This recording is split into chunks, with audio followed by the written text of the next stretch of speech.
பழையாறை அரண்மனைகளில் வசித்த அரசகுலத்தினர் அனைவருடைய ஜாதகங்களையும் குடந்தைச் சோதிடர் சேகரித்து வைத்திருந்தார். அப்படி சேகரித்து வைத்திருந்த ஜாதகங்களை புரட்டித்தான் கொடும்பாளூர் இளவரசி வானதியின் ஜாதகத்தை அவர் கண்டெடுத்தார்.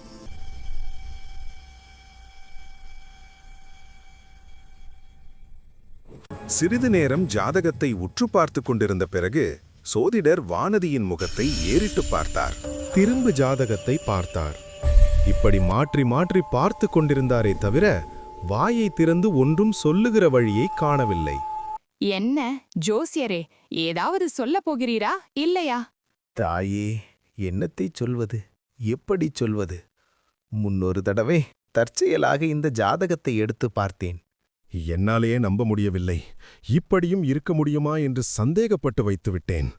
இப்போது இந்த பெண்ணின் திருமுகத்தையும் இந்த ஜாதகத்தையும் சேர்த்து பார்க்கும்போது திகைக்க வேண்டியிருக்கிறது. திகையும் திகையும் போதுமானவரை திகைத்துவிட்டு பிறகு ஏதாவது குறிப்பாக சொல்லும். இது மிகவும் அதிர்ஷ்ட ஜாதகம் தாயே. தாங்கள் எதுவும் வித்தியாசமாக நினைத்துக் கொள்ள மாட்டீர்கள் என்று சொல்கிறேன். தங்களுடைய ஜாதகத்தைக் காட்டிலும் கூட இது ஒருபடி மேலானது. இம்மாதிரி அதிர்ஷ்ட ஜாதகத்தை நான் இதுவரை பார்த்ததே இல்லை. அக்கா, இந்த துரதிர்ஷ்டக்காரியை போய் இவர் உலகத்திலேயே இல்லாத அதிர்ஷ்டக்காரி என்கிறாரே. அம்மா, என்ன சொன்னீர்கள்? நான் சொல்வது தவறானால் என்னுடைய தொழிலையே விட்டுவிடுகிறேன். வேண்டாம் ஜோதிடரே, வேண்டாம், அப்படியெல்லாம் செய்து விடாதீர். ஏதோ 4 பேருக்கு நல்ல வார்த்தையாக சொல்லிக் கொண்டிரும். ஆனால் வெறுமனே பொதுப்படையாக சொல்கிறீரே தவிர குறிப்பாக ஒன்றும் சொல்லவில்லையே. அதனாலேதான் இவள் சந்தேகப்படுகிறாள். குறிப்பாகச் சொல்ல வேண்டுமா? இதோ சொல்லுகிறேன். 4 மாதத்திற்கு முன்னால் அபசகுணம் மாதிரி தோன்றக்கூடிய ஒரு காரியம் நடந்தது. ஏதோ ஒன்ற தவறி விழுந்தது. ஆனால் அது உண்மையில் அபசகுணமில்லை. அதிலிருந்துதான் இந்த கோமகளுக்கு எல்லா அதிர்ஷ்டங்களும் வரப்போகின்றன. வானத்தி, நான் என்னடி சொன்ன பார்த்தையா? முன்னலேயே இவருக்கு நீங்க சொல்லி வைத்திருக்கீங்க போல இருக்கு. பார்த்தீர சோதிதாரே, இந்த பெண்ணின் பேச்சை. பெசத்தம் தாயே, இப்போது எது வேண்டுமானாலும் பெசத்தம். நாளாய்க்கு மன்னர் மன்னனா மனது கொண்டு. அப்படி சொல்லுங்க. இளம் பெண்கள் கிட்ட கல்யாண பார்த்து பேசினா தான் அவங்க சந்தோஷமா கேட்கிட்டிருப்பாங்க. அதைத்தான் நானும் சொல்ல வருகிறேன் தாயே. திடுதிப்பென்று கல்யாண பேச்சை எடுக்கக்கூடாது அல்லவா? எடுத்தால் இந்த கிழவனுக்கு புத்தி கெட்டுவிட்டது என்று சொல்லிவிடுவார்கள். இவளுக்கு புருஷன் எங்கிருந்து வருதா, எப்பொழுது வருதா, அவனுக்கு என்ன அடையாளம்? ஜதகத்திலிருந்து இதாயெல்லாம் சொல்ல முடியுமா சோதிதாரே? அம்மணி, இந்த இளவரசிக்கு கணவன் வெகு தூரத்திலிருந்து வரவேண்டியதில்லை. சமீபத்தில் உள்ளவன்தான். ஆயின் வந்த வீரதி வீரன் இப்போது இந்த நாட்டில் இல்லை. கடல் கடந்து சென்றிருக்கா. இதை கேட்டதும் குந்தவை வானதியை பார்த்தாள். வானதியின் உள்ளத்தில் பொங்கிய உவகையை அவள் அடக்கிக் கொள்ள பார்த்தும் முடியவில்லை. முகம் காட்டிவிட்டது. அப்புறம் அவன் யார், என்ன குலம், தெரிந்து கொள்ள எட்டது அடையாளம் உண்டா? நன்றக உண்டு. இந்த பெண்ணை மணந்தது கொள்ளும் பாக்கியசாலியின் திருக்கரங்களில் சங்கு சக்கர ரேகை இருக்கும். மீண்டும் குந்தவை வானதியை பார்த்தாள். வானதியின் முகம் கவிந்து பூமியை பார்த்துக் கொண்டிருந்தது. அப்படியானால் இவளுடைய கைகளிலும் ஏதேனும் அடையாள ரேகை இல்லாமற் போகுமா? தாயே, இவளுடைய பாத்தங்களை எப்போதாவது தாங்கள் பார்த்ததுண்டா? என் ஜோதிகளு, இது என்ன வார்த்தை? இவளுடைய காலை பிடிக்கும்படி என்னை சொல்றீங்களா? இல்லை, அப்படியெல்லாம் நான் சொல்லவில்லை. ஆனால் ஒரு காலத்தில் 1000 மன்னர் குலப் பெண்கள், பட்ட மகிஷிகள், அரசிளங்குமரிகள், ராணிகள், மகாராணிகள் இந்த பெண்ணரசியின் பாதங்களைத் தொடும் பாக்கியத்துக்காக தவம் கிடப்பார்கள் தாயே. அக்கா, இந்த கிழவர் என்னை பரிகாசம் செய்கிறார். இதற்காகவா என்னை இங்கே அழைத்து வந்தீர்கள்? எழுந்திருங்கள், போகலாம். நீ என்னத்துக்கு பதறுகிறாயடி பெண்ணே? அவர் ஏதாவது சொல்லிக் கொண்டு போகட்டும். நான் ஏதாவது சொல்லிவிடவில்லை. எல்லாம் இந்த ஜாதகத்தில் குறிப்பிட்டிருப்பதைத்தான் சொல்லுகிறேன். பாதத்தாமரை என்று ஏதோ கவிகள் உபசாரமாக வர்ணிப்பார்கள். இந்த பெண்ணின் உள்ளங்காலை சிறிது காட்டச் சொல்லுங்கள். அதில் செந்தாமரை இதழ்களின் ரேகை கட்டாயம் இருக்கும். அதுவும் ஜோதிடரே, இவளை பத்தி இன்னும் ஏதாவது சொன்னால் என்னை கையை பிடிச்சு இழுத்து கொண்டு புறப்பட்டு விடுவாள். இவளுக்கு வாய்க்க போகும் கணவனை பத்தி கொஞ்சம் சொல்லுங்க. ஆகா, சொல்லுறேன். இவளை கைப்பிடிக்கும் பாக்கியான் இறுதி வீரனாயிருப்பான். 100 போர்க்களங்களில் முன்னணியில் நின்று வாகை மாலை சோடுவான். மன்னாதி மன்னனாயிருப்பான். 1000 அரசர்கள் போற்ற சக்கரவர்த்தியின் சிம்மாசனத்தில் பன்னெடுங்காலம் வீற்றிருப்பான். நீர் சொல்வதை நான் நம்பவில்லை. அது எப்படி நடக்கவும்? நானும் நம்பவில்லை. இவர் எத்தையோ நினைத்து கொண்டு பேசுறார். இப்படி சொன்னா தங்களுக்கு சந்தோஷமா இருக்குன்னு தான் கோருகிறார். இன்று நீங்கள் நம்பாவிட்டால் பாதகமில்லை. ஒரு காலத்தில் நம்புவீர்கள். அப்போது ஏழை சோதிடனை மறந்து விடாதீர்கள் அக்கா, நாம் போகலாமா என்று மறுபடி கேட்டாள் வானதி. அவளுடைய கரிய விழிகளின் ஓரங்களில் 2 கண்ணீர் துளிகள் எட்டி பார்த்துக் கொண்டிருந்தன. இன்னும் ஒரே ஒரு விஷயம் சொல்லி விடுகிறேன், அத்தை கெட்டுவிட்டு புறப்படுங்க. இந்த இளவரசியை மணந்து கொல்லப் போகும் வீரனுக்கு எத்தனையோ அபயங்களும் கண்டங்களும் ஏற்படும் பகையர்கள் பலர் உண்டுகிறன். ஆனால் அவ்வளவு அபயங்களும் கந்தங்களும் முதிவில் பறந்து போகும் பகையர்கள் படுநாசம் அடைவார்.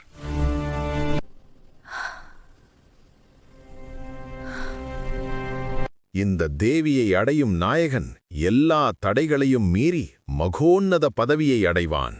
அக்கா என்ற தீனமான குரலைக் கேட்டு திடுக்கிட்டு திரும்பி பார்த்தாள். எனக்கு என்னமோ செய்கிறது என்று மேலும் தீனமாக கூறினாள் வானதி. திடீரென்று மயங்கித் தரையில் சாய்ந்தாள். ஜோசியரே, சீக்கிரம் கொஞ்சம் தண்ணீர் கொண்டு வாருங்க.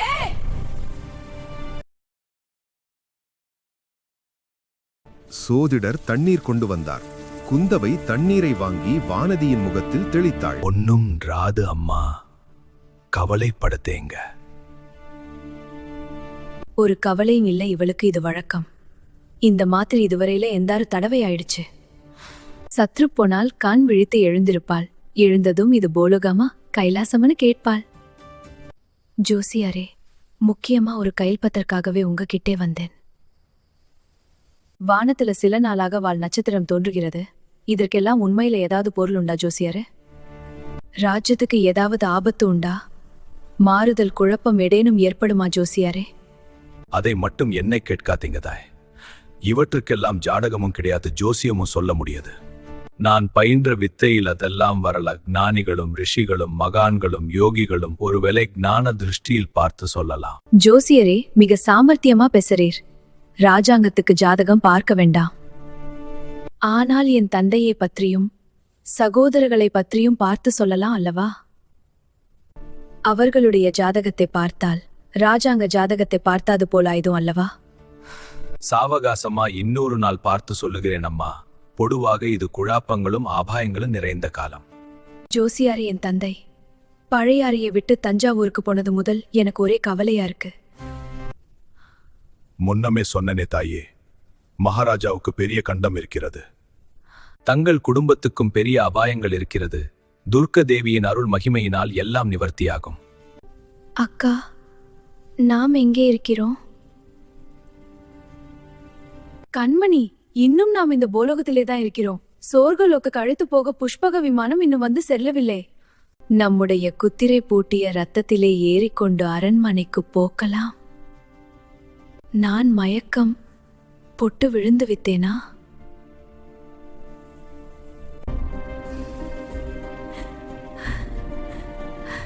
மயக்கம் போடல அக்காவின் மடியில் படுத்து கொஞ்சம் தூங்கிவிட்டாய்.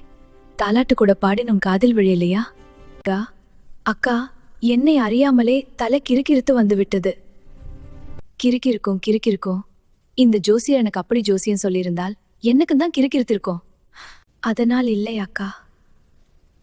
இவர் சொன்னதையெல்லாம் நான் நம்பிவிட்டேனா? நீ நம்பினாயோ நம்பவில்லையோ, ஆனால் ஜோசியர் பயந்தே போய்விட்டார். உன்னை போன்ற பயங்கொள்ளியை இனிமேல் எங்கும் அழைத்து போகக்கூடாது. நான் தான் சூத்திதார்கிட்ட வரவில்லைன்னு அப்போது சொன்னனே, நீங்கள் தானே? என் குற்றம்தான், எழுந்திரு, போகலாம். வாசல் வரையில 4 அடி நடக்க முடியுமா? இல்லாவிட்டால் இடுப்புல எடுத்து வச்சு கொண்டு போக வேணுமா? சத்ரு பொறுங்கால் தாயே, தேவியின் பிரசாதம் தருகிறேன், வாங்கிக் கொண்டு பொங்கல். ஜோசியாரே, எனக்கு என்னவெல்லாமோ சொன்னீர்களே, அக்காவுக்கு ஒன்றுமே சொல்லவில்லையே. அம்மா, இளைய பிராட்டிக்கு எல்லாம் சொல்லியிருக்கிறேனே, புதியா என்ன சொல்ல வேண்டும்? அக்காவை மணந்து கொல்லப் போகிறா வீராதி வீரன். சந்தேகம் என்ன? மகாபரக்கிரமசாலியான ராஜகுமாரர் 32 சாமுத்ரிகா லட்சணமும் பொருந்தியவர். புத்தியில் பிராகஸ்பதி, வித்தையில் சரஸ்வதி, அழகிலே மன்மதான், அத்ராலில் அர்ஜுனான். இளைய பிராட்டிக்கு ஏற்ற அந்த சுகுமாரன ராஜகுமாரர் எங்கிருந்து எப்போது வருவார்? வருகிறார் தாயே, வருகிறார். கட்டாயம் வரப்போகிறார். அதி சீக்கிரத்திலே வருவார். எப்படி வருவார்? குதிரை மேல் வருவாரா? ரத்தத்தில் ஏறி வருவாரா? யானை மேல் வருவாரா? கால்நடையா வருவாரா? இல்லட்டி நீராக ஆகாசத்திலிருந்து குறைய பொத்திக் கொண்டு வந்து குத்திப்பாரா? அக்கா, குதிரை காலடி சத்தம் கேட்கிறது. ஒருவருக்கும் கேளாதது உனக்கு மாத்திரம் அதிசயமாய் கேட்கும். இல்லை, வேதிகைக்கு சொல்லல. இதோ கேளுங்கள். உண்மையாகவே அப்போது வீதியில் குதிரை ஒன்று விரைந்து வரும் காலடி சத்தம் கேட்டது. கேட்டால் என்னடி, குடந்த பட்டணத்தின் மேல குதிரை போகம் இருக்குமா? இல்லை, அக்கா இங்கே வருவது மாதிரி தோன்றியது. இச்சமயத்தில் அந்த வீட்டின் வாசலில் ஏதோ குழப்பமான சப்தம் கேட்டது. குரல் ஒலிகளும் கேட்டன. இதுதானே ஜோசியர் வீடு? ஆமாம். நீ யார்? ஜோசியர் இருக்கிறாரா? உள்ளே போகக்கூடாது. அப்படித்தான் போவேன். விடமாட்டேன். ஜோசியரை பார்க்க வேண்டும். அப்புறம் வா. அப்புறம் வர முடியாது. எனக்கு மிக்க அவசரம். அடே அடே, நில் நில். சற்று விலகிப்போ. தடுத்தாயோ கொன்று விடுவேன். ஐயா ஐயா, வேண்டாம், உள்ளே போக வேண்டாம்.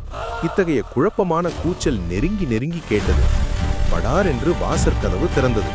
அவ்வளவு பிரமாதமான தடபுடலுடன் ஒரு வாலிபன் உள்ளே திடும் பிரவேசமாக வந்தான். வீட்டுக்குள்ளே இருந்த 3 பேருடைய கண்களும் ஏக காலத்தில் அவ்வீரனை பார்த்தன.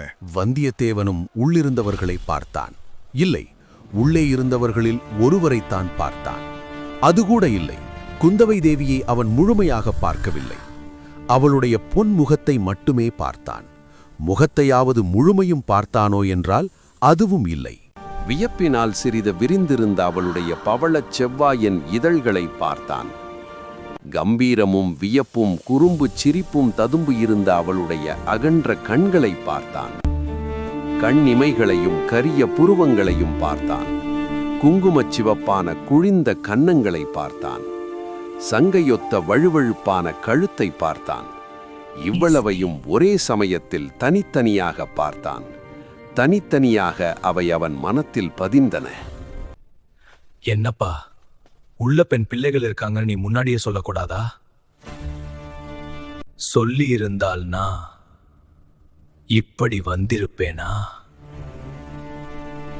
ஆயினும் வெளியில் போவதற்குள் இன்னும் ஒரு தடவை குந்தவை தேவியை திரும்பி பார்த்துவிட்டுத்தான் போனான்.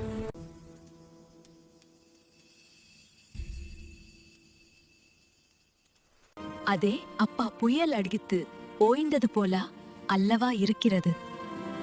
ஜூசியாரே, இவர் யார்? தெரியாது. தாயே யாரோ அசலோர்காரர் மாதிரி இருக்கிறது. பெரிய முரட்டு பிள்ளை என்று தோன்றுகிறது. குந்தவை திடீரென்று எதையோ நினைத்துக் கொண்டு கலகலவென்று சிரித்தாள். எதற்காக அக்கா சிரிக்கிறீங்க? எதற்காகவா? எனக்கு வரப்போகிற மணாளன் குதிரையில் வரப்போகிறானா, யானையில் வரப்போகிறானா? இந்த இல்லை கோரை வழியாக வந்து குதிக்க போகிறான்னு பேசிக்கிட்டு இருந்தோம். அதே நிஜம் சரி.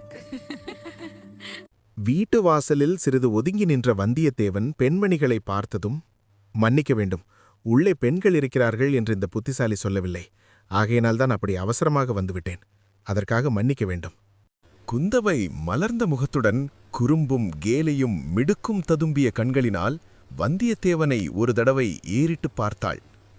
ஒரு வார்த்தையும் மறுமொழி சொல்லவில்லை. வானதியை ஒரு கையினால் பிடித்து இழுத்து கொண்டு ரதம் நின்ற ஆலமரத்தடியை நோக்கிச் சென்றாள். குடந்தை நகரத்து பெண்களுக்கு மரியாதையே தெரியாது போலிருக்கிறது. எதரா, ஒரு மனிதன் வழிவந்து பேசுகிறானே என்பதற்காகவாவது திரும்பி பார்த்து ஒரு வார்த்தை பதில் சொல்லக்கூடாதோ என்று வந்தியத்தேவன் இறைந்து கூறியது அவர்கள் காதில் விழுந்தது. இளவரசிகள் இருவரும் ரதத்தில் ஏறிக்கொண்டதும் ரதசாரதியும் முன்னால் ஏறிக்கொண்டான்.